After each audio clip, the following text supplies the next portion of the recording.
paz do Senhor Jesus, estamos aqui para iniciarmos o estudo da 10ª lição do nosso segundo trimestre de 2025. Quero orar com você para que a presença do Senhor esteja entre nós e para que sejamos edificados pela sua palavra.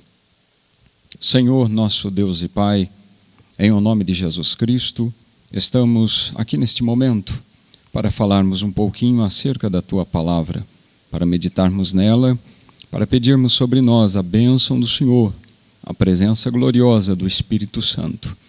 Visita-me aqui, visita o meu irmão, a minha irmã que está conectado conosco, Senhor, neste momento. Abençoa as casas, as famílias, abençoa o Teu povo, todos aqueles que posteriormente estarão, Senhor, também participando desta atividade, Senhor, deste estudo. Peço a Tua bênção sobre cada vida, cada família, em nome de Jesus. Amém. Muito bem, lição de número 10, 8 de junho de 2025, dia de Pentecostes. Nós vamos estudar sobre a promessa do Espírito.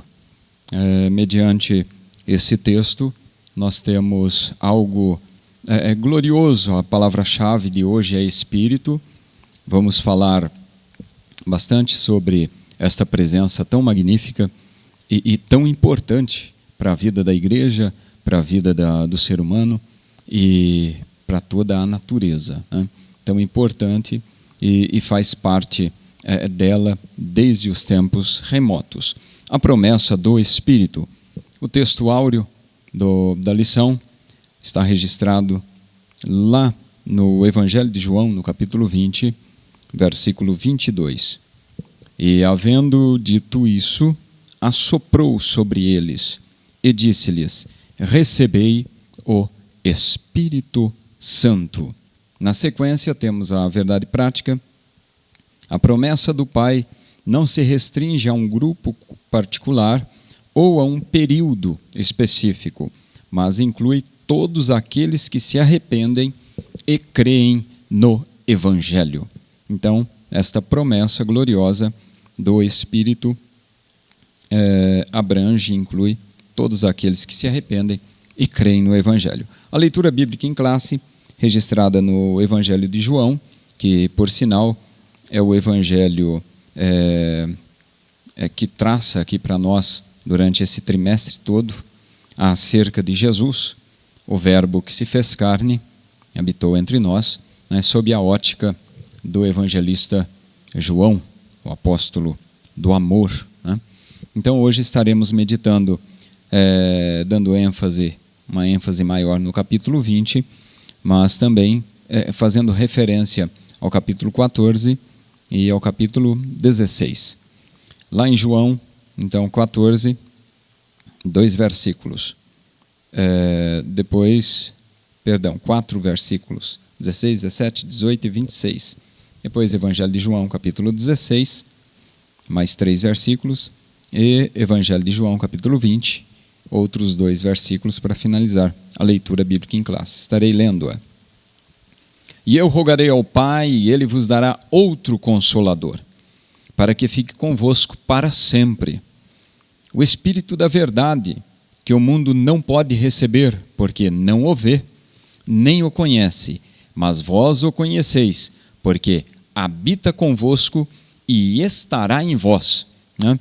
Não vos deixarei órfãos, voltarei para vós, mas aquele Consolador, o Espírito Santo, que o Pai enviará em meu nome, vos ensinará todas as coisas e vos fará lembrar de tudo quanto vos tenho dito. O próximo verso, João 16, verso 7. Todavia digo-vos a verdade, que vos convém que eu vá. Porque se eu não for, o Consolador não virá a vós. Mas, se eu for, enviar-vos-ei. E quando ele vier, convencerá o mundo do pecado, da justiça e do juízo. Mas quando vier aquele Espírito da verdade, ele vos guiará em toda a verdade. Porque não falará de si mesmo, mas dirá tudo o que tiver ouvido e vos anunciará o que há de vir. Agora, Evangelho de João 20, 21 e 22. Disse-lhes, pois, Jesus outra vez: paz seja convosco.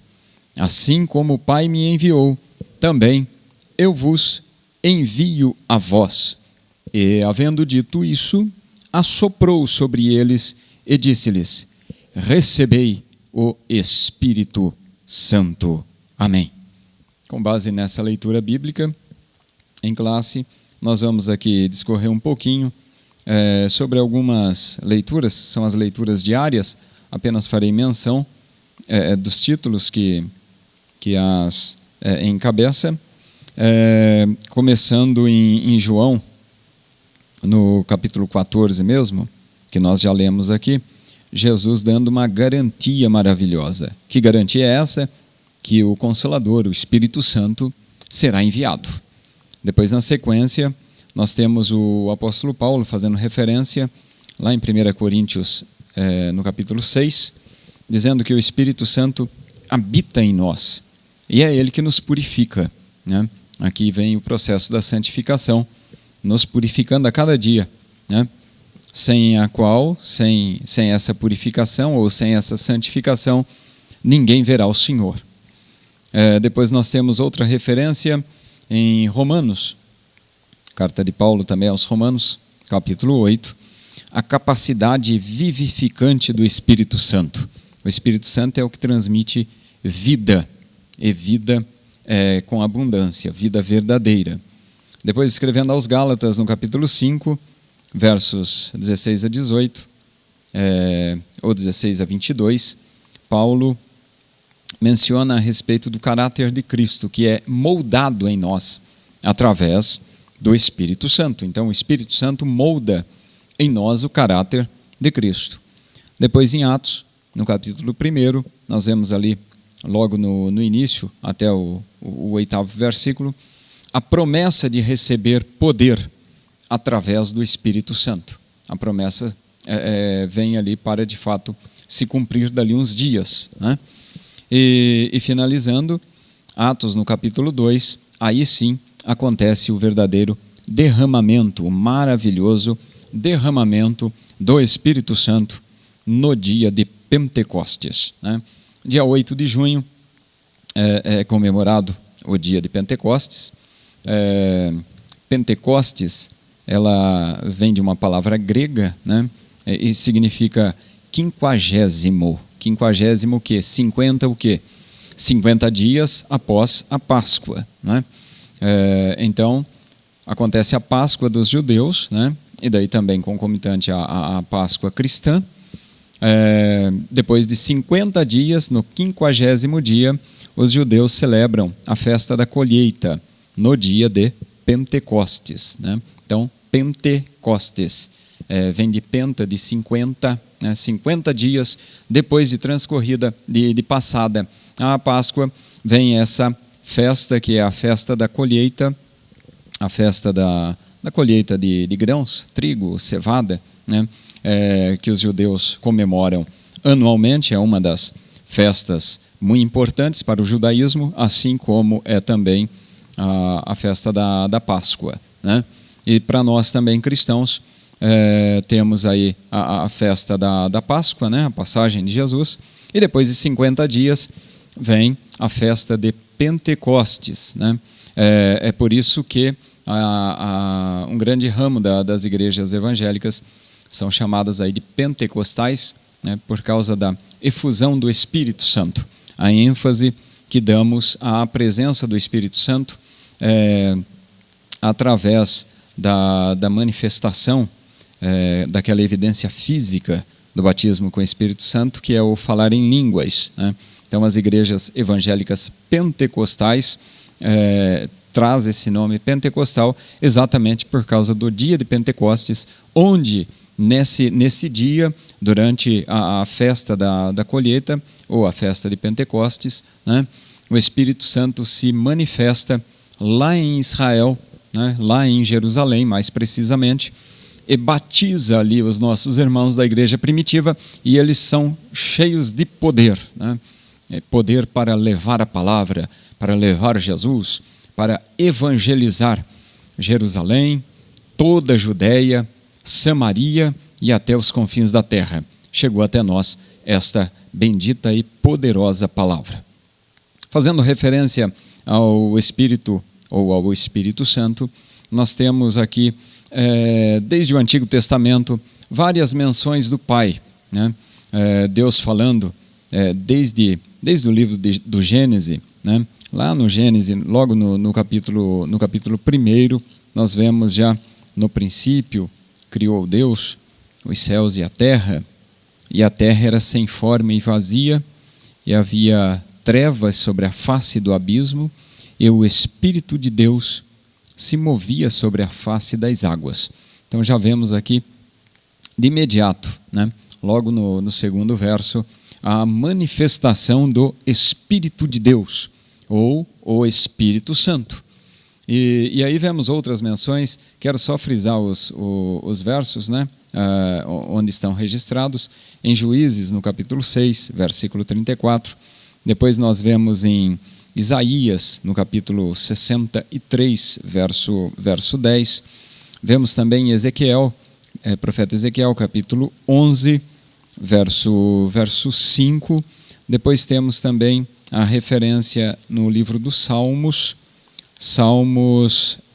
139, versículo 7 até o versículo 10, e também temos referência em Jó, capítulo 33, versículo 4. Então essas referências que citei, algumas das que mencionam ações poderosas do Espírito Santo lá no Antigo Pacto, lá no Antigo Testamento, não é?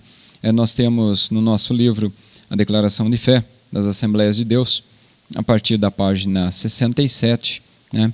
Já um capítulo 6, todo ele sobre o Espírito Santo. Professamos e ensinamos que o Espírito Santo é a terceira pessoa da Trindade, da Santíssima Trindade. Deus igual ao Pai e ao Filho. O Espírito Santo é da mesma substância, da mesma espécie, do mesmo poder, da mesma glória do Pai e do Filho, pois ele é chamado de outro Consolador. E eu rogarei ao Pai, e ele vos dará outro Consolador, para que fique convosco para sempre. João 14, verso 16. Foi o primeiro versículo do texto da leitura bíblica que lemos aqui em classe, né? O Espírito Santo não é apenas uma parte da divindade, mas ele é Deus em toda a sua plenitude. E por isso é incriado, autoexistente, absolutamente autônomo. Como já vemos lá no credo de Atanásio, né? Tal como é o Pai, tal é o Filho e tal é o Espírito Santo. O Pai é incriado, o Filho incriado e o Espírito Santo incriado. Não há três incriados, mas um só incriado. Ele é o Espírito eterno e existe por si mesmo. Pertence à mesma essência e substância indivisível e eterna do Pai e do Filho. Os homens e os anjos foram criados e dependem do Criador, mas o Espírito Santo não depende de nada, pois ele é o Senhor. O Senhor é o Espírito. 2 Coríntios, capítulo 3, versículo 17. Então, essa menção que leio é acerca do nosso cremos, né? Faz parte do nosso credo, e está aqui no nosso livro, na Declaração de Fé das Assembleias de Deus. Muito bem.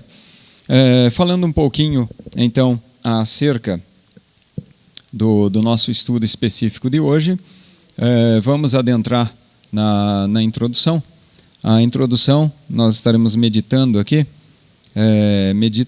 meditaremos, né, na importância do Espírito Santo, na mensagem de Jesus, na afirmação da descida do Espírito Santo e as duas obras do Espírito Santo. Quais são essas duas obras do Espírito Santo?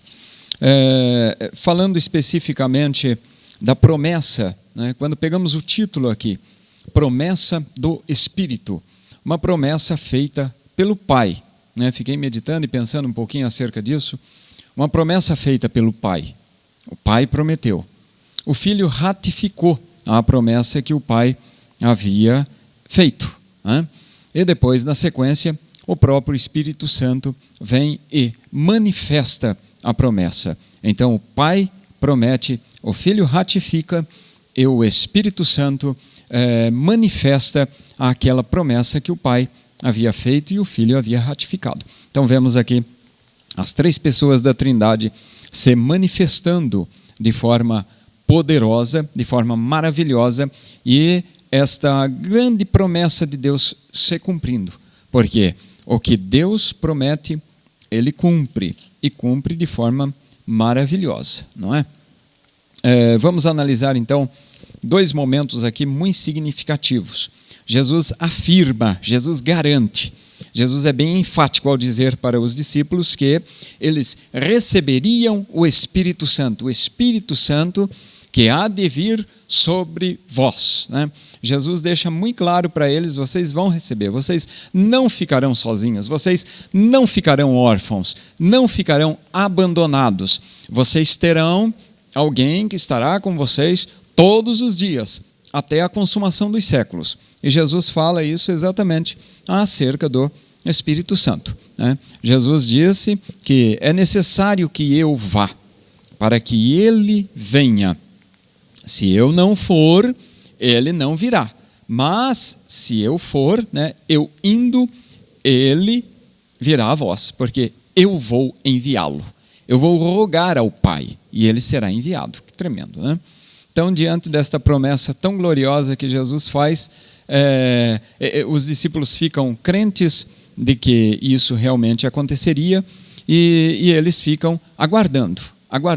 E aguardam durante 50 dias, até que se cumpre, né? Um pouquinho mais de um mês, ou quase 2 meses, se cumpre essa grande promessa que Jesus faz a eles, e que o Pai já havia prometido, né, lá há um tempo já atrás, né?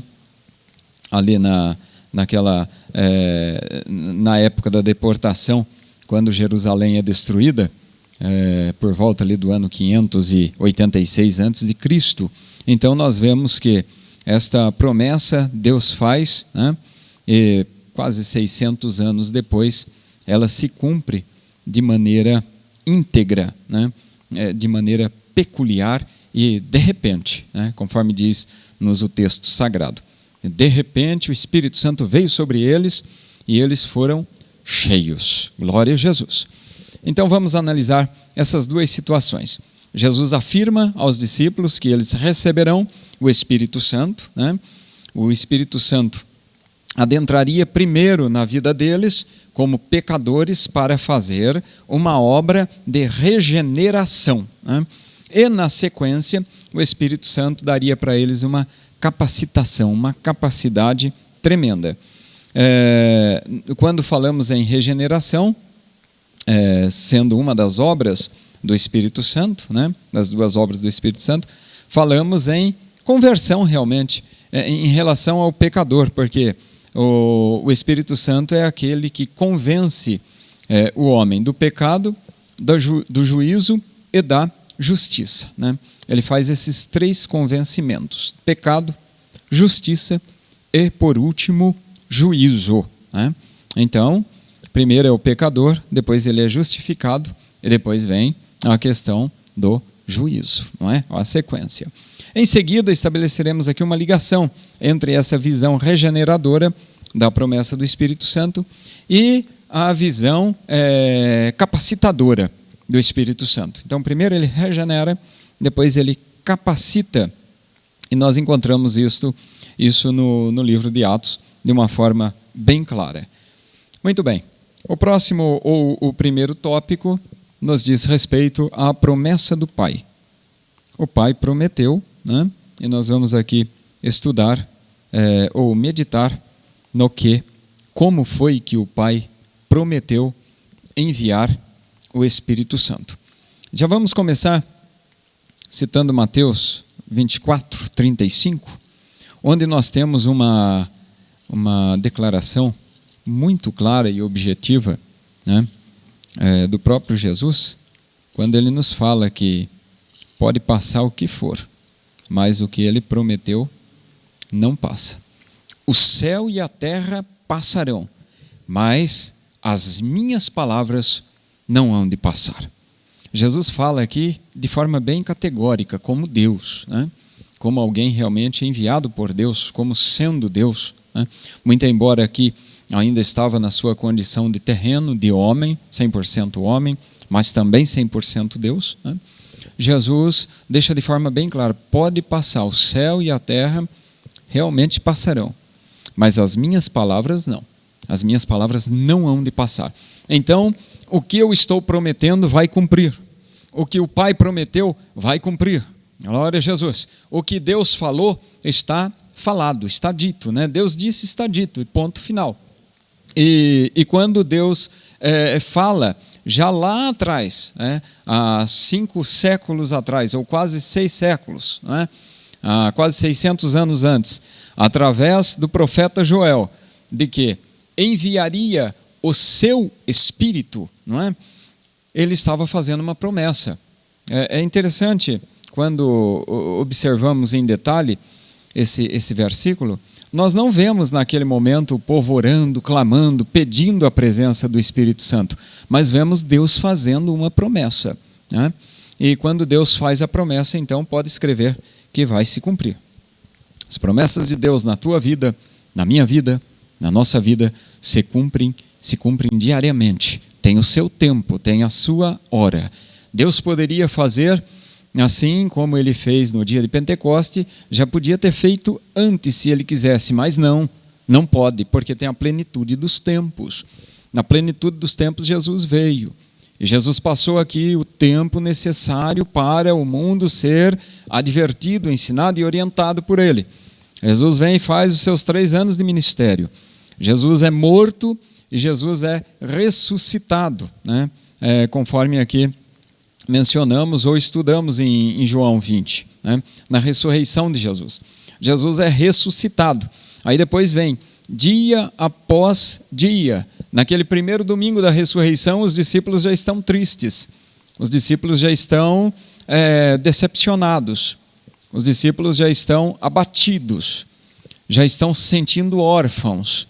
Mas Jesus disse, não vos deixarei órfãos, não é?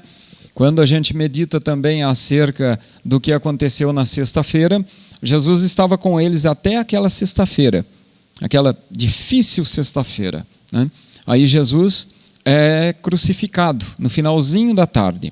Passa o sábado, que é o dia de descanso. Quando é domingo, logo de manhã, Jesus já está ressurreto. Jesus já ressuscitou. Aí se cumpre esta palavra, não vos deixarei órfãos. Glória a Jesus. Jesus não deixou os discípulos por nenhum momento. A todo momento ele esteve com eles, né? A todo tempo com eles. O Evangelho de João, no capítulo 14, nós lemos, ele vos dará outro consolador, lá no verso 16, né? Que nós lemos logo de início. Este consolador é o Espírito Santo, que habita convosco e estará em vós. Olha que tremendo.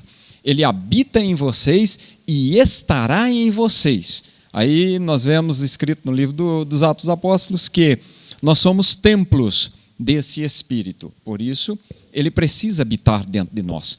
Ele não habita aqui nesse templo, nas 4 paredes, não. Ele habita dentro de nós. Nós somos templos do Espírito Santo. Se é que o Espírito de Deus habita em nós. Aí nós somos o templo dele. Mas ele vem para estar e habitar. Ele não vem para ser um visitante. Ele não vem para ser alguém que vai só passar por ali, né?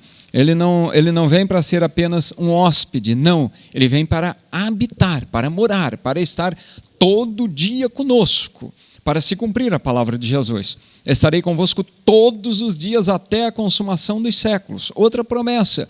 Pode passar o céu, pode passar a terra, mas a promessa dele não passa. Estarei com vocês todos os dias. Glória a Jesus. E através do Espírito Santo, da presença dele em nós e dentro de nós, nós temos realmente essa marca de Deus, esta presença de Deus com a qual podemos contar cotidianamente. Aí Jesus disse, no capítulo 16, né?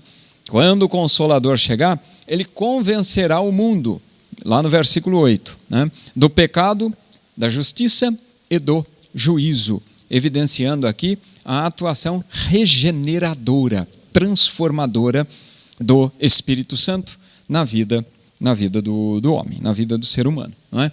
Cheio de pecado, cheio de heresia, mas o Espírito Santo vem para convencer o mundo, o Espírito Santo vem para habitar no homem e para estar dentro de nós. Glória a Jesus. No próximo tópico, nós vemos a promessa do Pai, especificamente o Consolador. Então, primeiro Jesus dizendo, garantindo que enviaria o Consolador. Agora aqui vem a pessoa do Consolador. Essa palavra Consolador vem do grego também, parakletos, né? Significa alguém que é chamado para ajudar, alguém que é chamado para encorajar, para interceder por outra pessoa, né? Então essas funções do Espírito Santo: ajuda, encoraja, intercede. É como um amigo que desempenha um papel de intercessor, de um advogado, por exemplo, de um consultor, de um assistente, né, que está ali ajudando o seu próximo num momento importante, né? Essa expressão outro consolador já traz para nós uma característica muito forte acerca da pessoa do Espírito Santo, dizendo que o Espírito Santo é de fato uma pessoa, ele é singular, né? Com as suas características, ele é singular a respeito dos outros dois da Trindade, mas também a sua igualdade está ali, de fato, junto com as duas pessoas, constituindo um único Deus, né? É uma pessoa, tem o seu trabalho, mas, né, os três formam apenas um Deus. Temos aqui a definição de Trindade, mais especificamente do Espírito Santo, que já lemos no que diz a declaração de fé da nossa igreja. Muito bem, então vemos aqui o Espírito Santo como Consolador eterno, para cumprir a palavra do Senhor Jesus, né? Que Ele estaria conosco todos os dias. O próximo item diz respeito a não deixar os discípulos sozinhos. Não vos deixarei órfãos. A palavra grega para órfãos, aqui em João 14, verso 18, é orfanos. Quando Jesus morreu, os discípulos se sentiram assim, órfãos, né? Se sentiram sozinhos. Penso eu, né? Pensamos nós, deve ter sido muito difícil para eles aceitarem o fato de que o Senhor, o enviado de Deus, o Jesus Cristo, estava morto e agora acabou tudo. E agora, aquela esperança que tínhamos de que Ele restauraria Israel, o reino a Israel, de que Ele faria aquela obra terrena, né, que eles não estavam entendendo ainda, e Jesus dizendo, o meu reino não é deste mundo, daqui eu não sou, e eles ali um tanto confusos. Aí daqui a pouco Jesus morre, né, daqui a pouco Jesus é sepultado, e eles ficam todos confusos e de fato sentindo-se órfãos. Deve ter sido muito difícil para eles, né, ver que Jesus já não estava mais ali. Mas Jesus tinha um carinho muito especial por aqueles discípulos, né? Ele chega a chamá-los de filhinhos, né? Lá em João 13:33, e nessa relação pessoal de Jesus com os discípulos, nesse relacionamento íntimo que ele tinha com eles, ele deu-lhes a garantia: vocês não ficarão órfãos, vocês não ficarão desamparados, vocês não ficarão desprezados. Quem dá essa garantia para vocês, né, sou eu, o próprio Jesus, né? Quando Jesus dá essa garantia tão maravilhosa, no versículo 18 do capítulo 14, ele diz, não vos deixarei órfãos, voltarei para vós. Esta palavra, então, né, cumpre aqui, esta palavra-chave contra a orfandade espiritual está nesse verbo voltar. Eu voltarei, né, para vocês. Ou seja, eu vou um pouquinho ali e já volto para vocês. Vocês não vão ficar abandonados. Vocês não vão ficar esquecidos, não. Vocês não vão ficar desamparados, não. E nem tampouco desprezados. Eu voltarei para vocês. Jesus usou o verbo voltar no tempo presente para fortalecer de fato a ideia de que estaria sempre com eles, né? Daí no versículo 19 ele diz: mas vós me vereis, porque eu vivo e vós também vivereis. O mesmo que acontecer comigo, acontecerá com vocês também. Jesus já estava aqui de uma forma oculta, né? Não vou dizer por parábola, mas de uma forma assim que eles não entendiam naquele momento. Eu vou morrer, eu vou ressuscitar, vocês também vão morrer, mas vocês também vão ressuscitar. E nós viveremos juntos, né? E ele voltará. A maior esperança que a igreja tem é que Jesus voltará. Maranata, ora vem, Senhor Jesus. Por isso nós confiamos, temos esta viva esperança dentro de nós, né? De que ele vem para nos buscar, para que onde ele estiver, nós estejamos também. O Espírito Santo veio para reavivar, né, a igreja, a presença de Jesus na igreja, no meio da igreja, né, e para fazer a igreja se lembrar de tudo que Jesus tinha ensinado. Olha, Jesus deixa de forma bem clara, né? Ele vos fará lembrar de tudo o que vos tenho ensinado. E isso fica bem notório, fica bem claro e evidente, né, que quando Pedro se levanta no dia de Pentecostes, ele já começa a citar Joel, né? Joel capítulo 2. Ele já lembra-se, o Espírito Santo faz ele lembrar do derramamento do Espírito que Joel havia profetizado. Mas voltando aqui, os discípulos ainda não estavam entendendo como seria esse futuro deles, né? Ainda estava assim obscuro para eles esse entendimento. Mais tarde, quando Jesus morreu, eles se sentiram então, se consideraram órfãos, mas um pouco antes, na própria ceia da Páscoa, né, naquela quinta-feira, Jesus deu as últimas instruções para eles, chamou eles de filhinhos, né, lá no capítulo 13 de João, lavou os pés deles, né, que foi o último ato de Jesus para os discípulos, na última noite de Jesus entre eles, né, na próxima noite ele já não estava mais ali entre eles, ele já estava na sepultura. E aí Jesus deixa como uma lição preciosa, né, essa última atitude de humildade, não verbalizada, mas praticada na prática, quando vai lá e faz o ato do lava-pés, lava os pés deles, né, deixando ali aquele exemplo glorioso de humildade. Chama eles de filhinhos, né, e diz assim: eu vou enviar o Espírito Santo. E de fato enviou 50 dias depois daquele domingo, na festa de Pentecostes, em Jerusalém, né? Então, finalizando aqui o primeiro tópico, nós temos a sinopse que diz: Jesus Cristo garantiu que enviaria o Consolador e que não abandonaria os seus discípulos. Que promessa gloriosa, já cumprida, né, aqui na terra, não é? O tópico 2 vai falar sobre o Espírito habita os discípulos, ou seja, mora dentro dos discípulos, não é? O primeiro subtópico, João 20, 22, vamos reler o versículo. E havendo dito isso, o que ele disse? Paz seja convosco. Assim como o Pai me enviou, eu também vos envio a vós.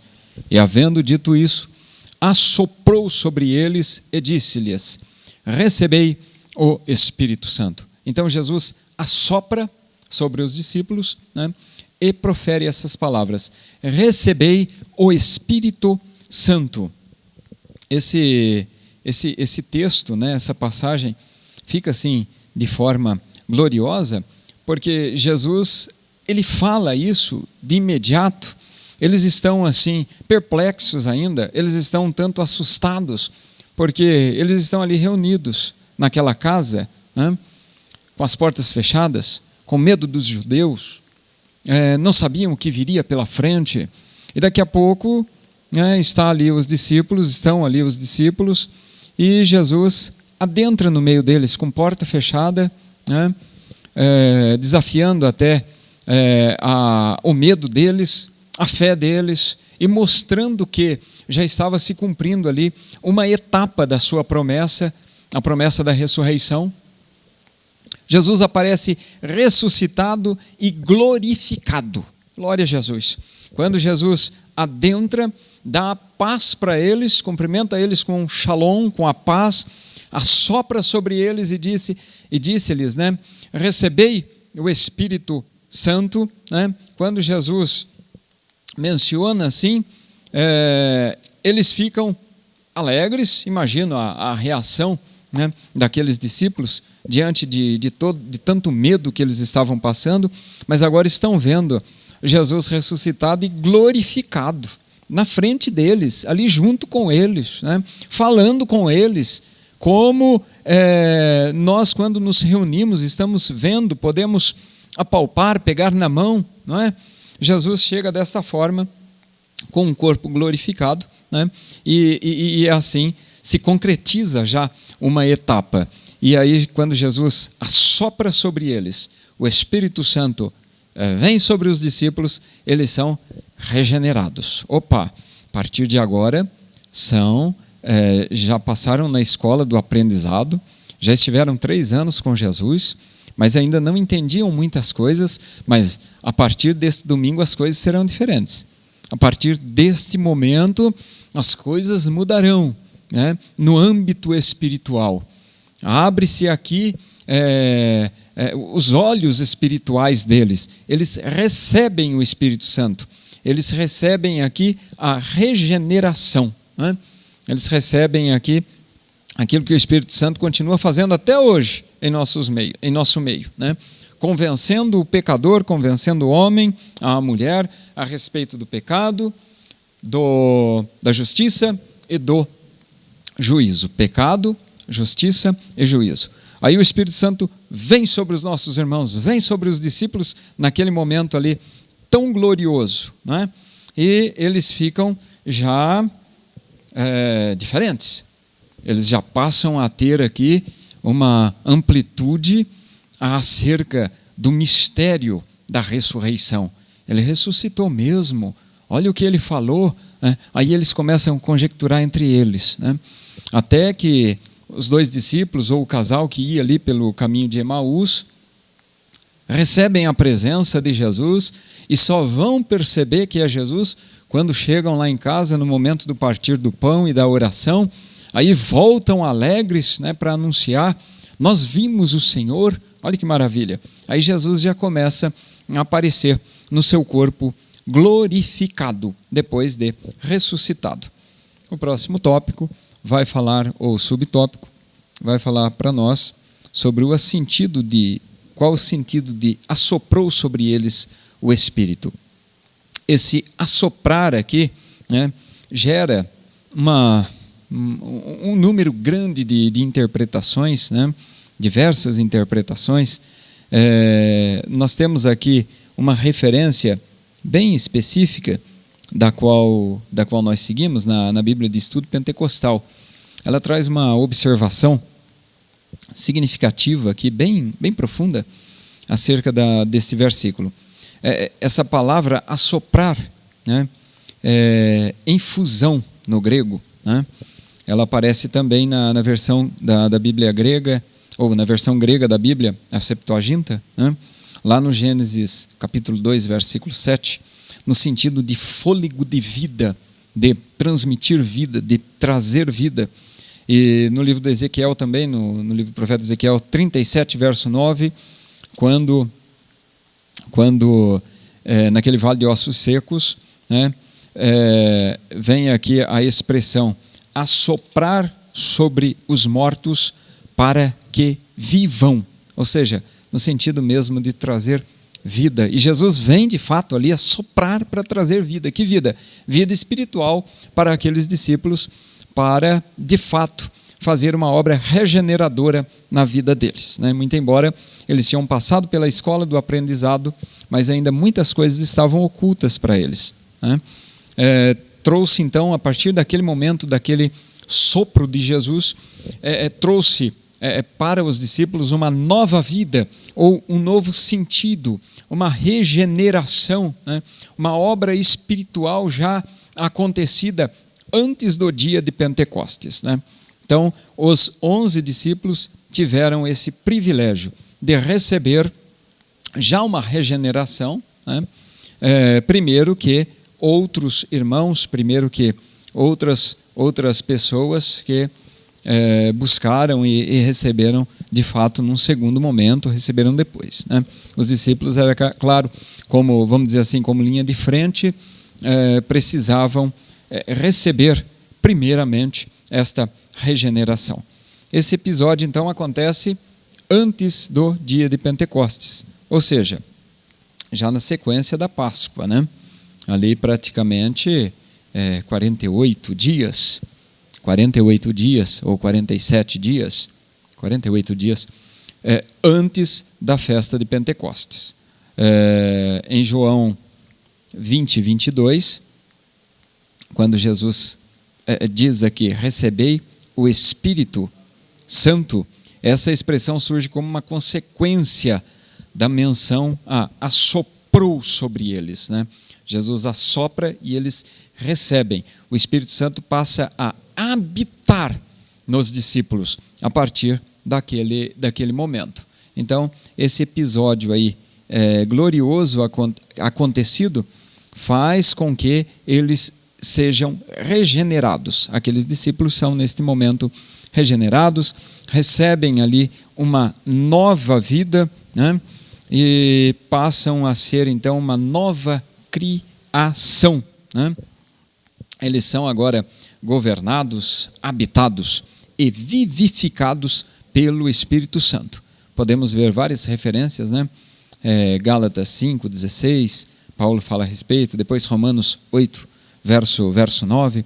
Então, o que aconteceu depois, no dia de Pentecostes, foi uma segunda obra do Espírito Santo, uma obra distinta, capacitadora para os discípulos, de fato, pregar o Evangelho. Porque eles recebem o Espírito aqui, neste dia, mas eles não saem pregando. Eles ficam ali ainda quietos, ocultos e com medo dos judeus, né? Com muito medo. Os dias que esses 2 meses aí, né, foram de aparições de Jesus, manifestações de Jesus, mas de muito medo também. Eles vendo e assustados, né, perplexos, já com o Espírito Santo habitando dentro deles, né? Imagino que vinha assim aquela alegria, olha o que Jesus falou, tal dia, João. Então, Pedro, Jesus falou sobre a sua morte, a sua ressurreição. Tiago, lembra? E eles ali conversavam entre eles, né? E imagino eu que se alegravam, choravam, né? Sentiam a presença sobrenatural, né? Imagino eu aqui, mas eles ainda não tinham ousadia para pregar. Finalizando então essa segunda sinopse, esse segundo tópico, temos a sinopse 2 aqui, que diz que esses 2 versículos aí então lidos refere-se a um acontecimento que ocorreu antes da descida do Espírito Santo no dia de Pentecostes. Isso aconteceu no domingo da ressurreição, né? Ou pelo horário, pelo calendário judaico, já seria ali no finalzinho da tarde do domingo, no começo da noite da segunda-feira, né? Mas acontece já de imediato, né? Naquele dia da ressurreição. Muito bem, vamos lá para o nosso terceiro tópico, que fala sobre a promessa do Pai no dia de Pentecostes. O primeiro subtópico fala no de repente de Deus, período entre a Páscoa e o dia de Pentecostes. Eu mencionei lá no início do nosso estudo, né, naqueles 50 dias, aí acontece o derramamento do Espírito, que foi de repente, né? O aparecimento de Jesus em João 20 refere-se aqui aos 50 dias, né? Mais especificamente, 40 dias Jesus fica aparecendo, né? Depois de 40 dias após a ressurreição, aí cumpre-se o que está em Atos 1, né? Jesus é ascendido aos céus, sobe aos céus, né? Vem 2 anjos, conversa com eles, mas a promessa já havia ficado, né? ficai em Jerusalém, até que do alto sejais revestidos de poder, né? Conforme está lá no livro de Atos, né? E aí Jesus deixa isso bem claro, né? No versículo 8, vocês receberão a virtude do Espírito Santo, que há de vir sobre vós, e ser-me-eis testemunhas, Jerusalém, toda a Judéia, Samaria e até os confins da terra. Enquanto dizia isto, vendo eles, foi elevado às alturas, né? Uma nuvem o recebeu, ocultou de seus olhos, né? E aí eles ainda olhando fitos para o céu, enquanto ele subia, diante dele se puseram 2 varões vestidos de branco e disseram: varões galileus, por que vocês estão assim olhando para o céu? Esse Jesus, né, que dentre vós foi recebido em cima no céu, há de vir. É isso que nós esperamos. Assim como para o céu ouvistes ir. Então eles voltaram para Jerusalém, né? Voltaram para Jerusalém, do Monte das Oliveiras, ali onde estavam, e entrando, subiram no cenáculo, né, na casa ali onde habitava Pedro, Tiago, João, André, os discípulos de fato, né? E eles perseveravam unanimemente em oração e súplica com as mulheres, com Maria, mãe de Jesus, e com seus irmãos. A igreja primitiva estava ali agora aguardando de fato a manifestação sobrenatural do Espírito Santo sobre todos eles. Os discípulos já haviam recebido o sopro, né? Os discípulos já haviam recebido a obra regeneradora. Os discípulos já haviam recebido a manifestação interior do Espírito Santo. Mas eles ainda não tinham recebido a ousadia para pregar. Eles não tinham ainda recebido os dons do Espírito, né? Os dons do Espírito Santo, né? Então, eles ficam agora ansiosos, porque Jesus dá a ordem: fica em Jerusalém, até que do alto sejam revestidos de poder. Então, fica em Jerusalém até que, depois vocês vão sair. Jerusalém, toda a Judéia, Samaria e até os confins da terra. Mas até receber, fica em Jerusalém. Jesus não falou daqui uma semana, daqui 10 dias, daqui um ano. Jesus não falou, assim como ele não falou quando voltará, né? Não nos pertence saber, pertence somente o Pai sabe. Jesus já tinha deixado isso claro para os discípulos, não é? Mas acerca do Espírito Santo ele também não fala que dia e que hora o Espírito Santo desceria. Ele só deu uma ordem: fiquem em Jerusalém, porque é lá que vai acontecer a descida do Espírito Santo. E eles ficaram. Obedeceram. A importância aqui da obediência, né? Eles obedeceram. Quem não ficou, não recebeu, né? Porque quando a gente lê a referência de Jesus, mesmo depois ali de ressuscitado, o grupo que seguia Jesus era em torno ali de 500 pessoas, e no dia de Pentecostes tinha em torno de 120 pessoas, né? Então alguns desanimaram nesses 50 dias aí. Alguns acabaram, será? E não obedeceram, não ficaram em Jerusalém esperando o derramamento do Espírito Santo. Aí nós vemos que todos foram cheios do Espírito Santo, a promessa se cumpriu. Olha lá o que diz-nos o estudo aqui.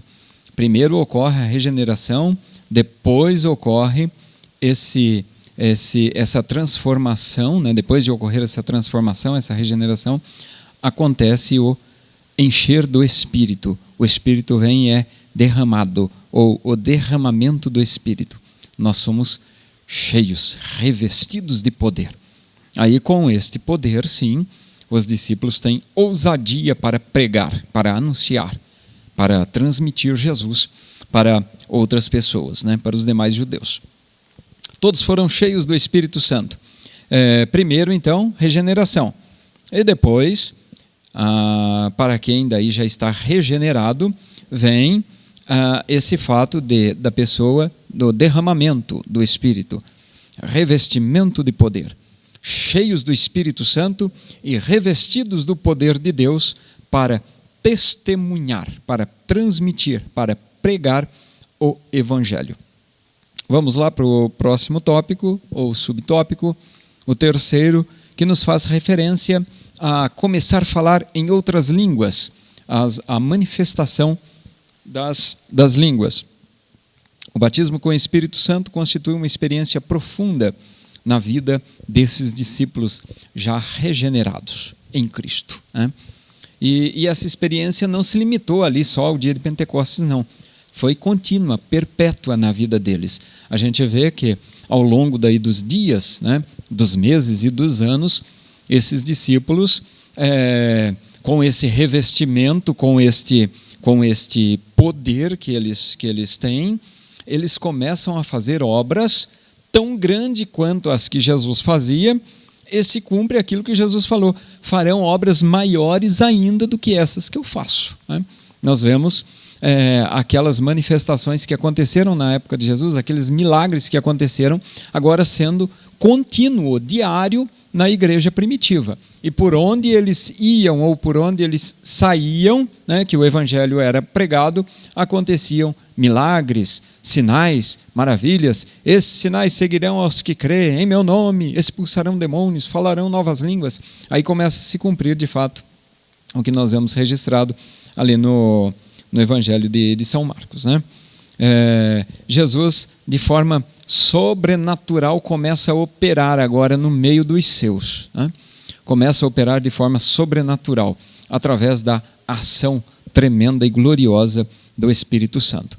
Essa experiência de falar em outras línguas é uma experiência muito profunda na vida de quem já é regenerado, né? É uma experiência tremenda, gloriosa, é a evidência física do batismo com o Espírito Santo, né? Então, o fato de falar em outras línguas, evidência física de que realmente o batismo com o Espírito Santo aconteceu. Então, é uma experiência profunda na vida desses homens, desses discípulos já regenerados, né? E aí essa promessa, esta manifestação acontece a toda a igreja, a todos que estão ali reunidos. E não somente àquela geração, naquele momento. Este poder, né, esta obra, esta promessa de Deus se perpetua e permanece até hoje em nosso meio, né?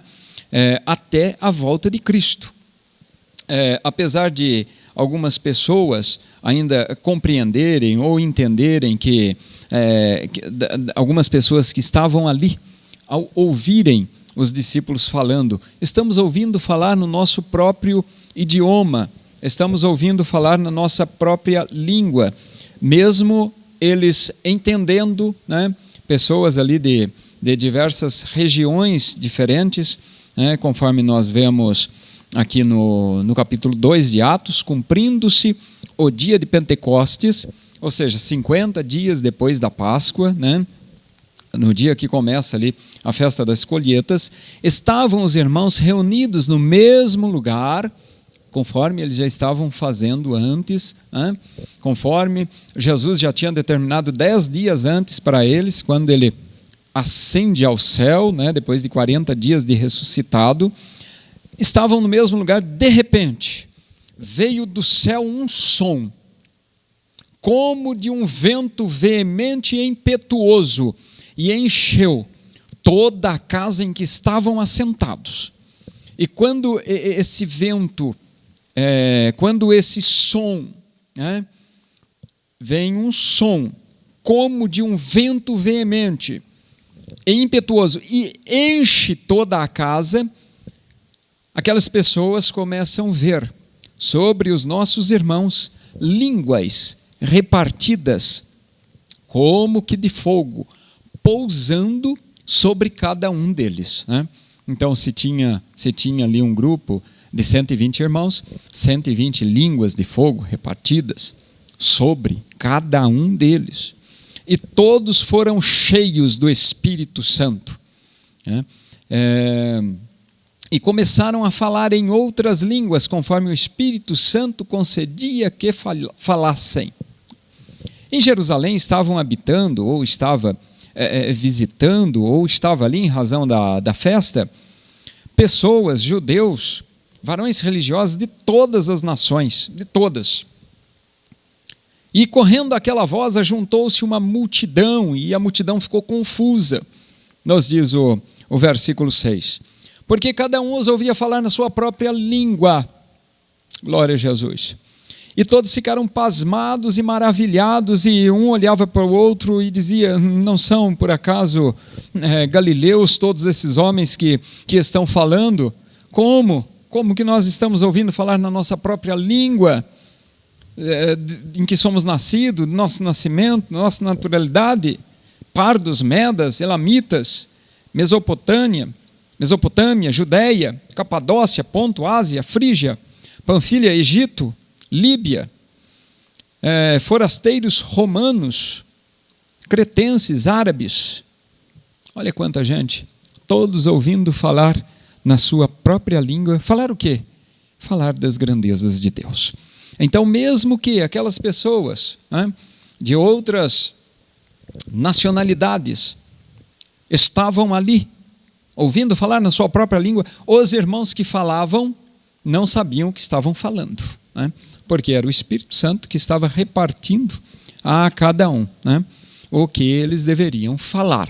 Que manifestação tremenda essa, Eram línguas desconhecidas por quem falava, mas entendidas ou compreendidas por quem ouvia. Assim, as línguas mencionadas por Lucas, aqui no livro de Atos, são evidências físicas visíveis do batismo com o Espírito Santo. É só Deus, é só o Espírito Santo que pode fazer isso na vida do homem, na vida da mulher. E com muito temor e reverência, quando somos usados pelo Espírito Santo. Paulo já disse, em 1 Coríntios, no capítulo 14, Paulo é bem claro, falando acerca dos dons, falando das línguas. Ele diz lá no verso 4, o que fala em língua estranha edifica-se a si mesmo. Aquele que profetiza edifica a igreja. Aí no versículo 22 ele fala assim: as línguas são um sinal. Um sinal para quem? Para os infiéis, para quem não conhece a Deus. E a profecia é um sinal para quem conhece a Deus, para quem já busca o Senhor, já tem a regeneração na sua vida. Então, por isso tão importante falar em línguas, profetizar, interpretar. Aí vem os 9 dons do Espírito, os dons da graça, os dons de ministério, que podemos enumerar vários deles, para edificação do corpo de Cristo, que é a igreja do Senhor.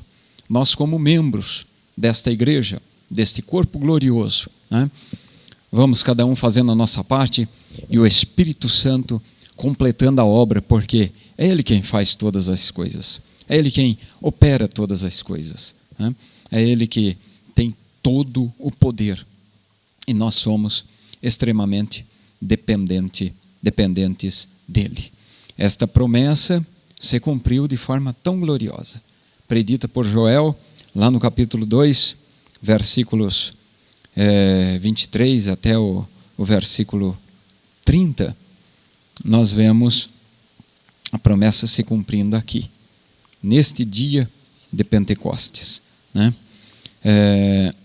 O apóstolo Pedro, inspirado pelo Espírito Santo, ele se levanta juntamente com os 11, ou com mais 10 discípulos, e começa a dizer, de forma tão tremenda, tão inspirada, ele começa a dizer aqui: varões judeus, todos que habitam em Jerusalém, seja notório, escutem minhas palavras.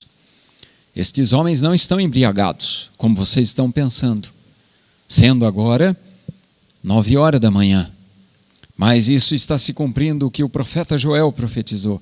E nos últimos dias acontecerá, diz Deus, que do meu Espírito derramarei. Olha que tremendo. O Espírito é dele, o poder é dele. mas Ele quer dar para nós. Ele quis dar para a igreja, Ele quis dar para o mundo, Ele quis dar para o ser humano, Ele quis repartir entre nós aquilo que era dele, peculiar dele.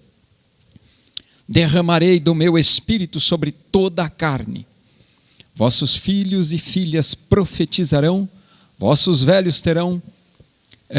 jovens terão visões e vossos velhos terão sonhos. E também do meu espírito derramarei sobre os servos e as servas e profetizarão. Olha que tremendo. Aí a promessa se cumpre e a igreja começa a ser edificada. E as portas do inferno não prevalecerão contra a igreja do Senhor. A igreja do Senhor caminha firme desde então, olhando para Jesus, autor e consumador da fé. E nós estamos aqui nesse mesmo objetivo, nesse mesmo propósito,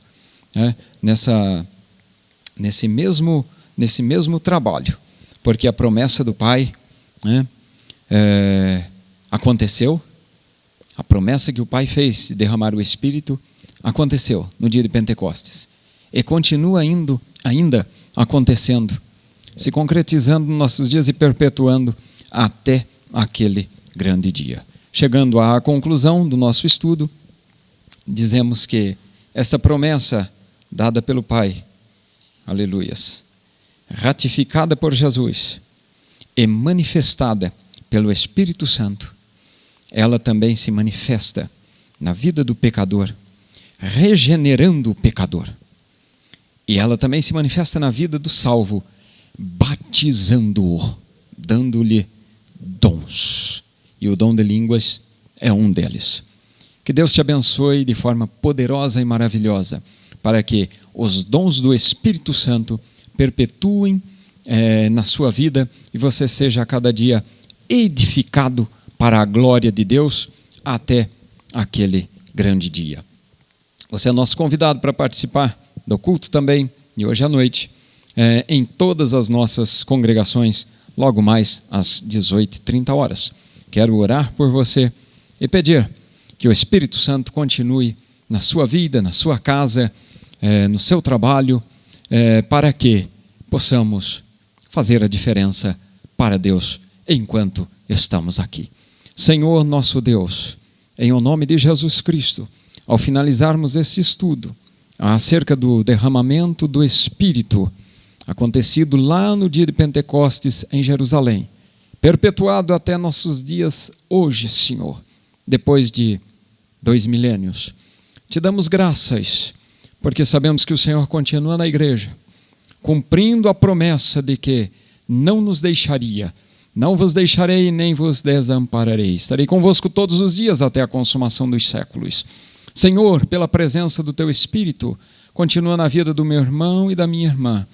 Ó Espírito Santo, regenera o pecador, a pecadora. E dá, Senhor, dons sobrenaturais para aqueles que oram conosco, Senhor, para que o nome do Senhor seja glorificado em nós e através de nós. E assim, Senhor, cumpramos o Teu ide. Elevemos a Tua palavra por onde o Senhor nos quiser enviar, em nome de Jesus. Deus te abençoe, em nome de Jesus Cristo.